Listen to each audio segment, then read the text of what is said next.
Est-ce que l'humour est forcément engagé? Non. Non, il n'est pas forcément engagé. Tu vas avoir des gens qui vont parler juste de leur famille, des gens qui vont parler de leur belle-mère, des gens qui vont parler de leurs vacances au ski. C'est pas engagé, tu vois, c'est leur style d'humour. L'humour engagé, moi, c'est l'humour que je préfère, en tout cas. C'est l'humour qui fait passer un message. L'humour qui marque, tu t'en souviens, tu regardes le spectacle, et tu te dis, ouais, ça a été intéressant. C'était marrant, mais c'était intéressant. Et c'est ça le but, tu vois, c'est vraiment d'apprendre des choses et d'exposer un point de vue. Si tu arrives à exposer ton point de vue aux gens qui regardent le spectacle, ça c'est hyper intéressant. Et si tu peux les faire changer aussi, c'est ça aussi le but de l'humour. Est-ce qu'il y a des sujets par contre qui sont trop compliqués à aborder?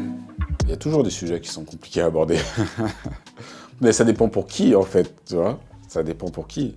Il y a des gens qui vont avoir du mal à parler de leurs conflits familiaux. Il y a des gens qui vont pas vouloir parler de conflits géopolitiques. Et il y a des gens qui auront aussi du mal à parler de soi. Alors que le plus important dans l'humour, c'est vraiment parler de soi. Tu as des humoristes qui ne le font pas. Par exemple, tu as un humoriste très très fort, comme Haroun. On ne sait pas grand-chose de sa vie. Mais par contre, il peut te parler très facilement de géopolitique ou d'autres choses. Tu vois. Bonjour petit Africain. Je suis ton nouveau parrain. Je travaille dans la finance, mais je ferme le robinet quand je me brosse les dents. Bonne analyse. Ça arrivait d'un coup comme ça.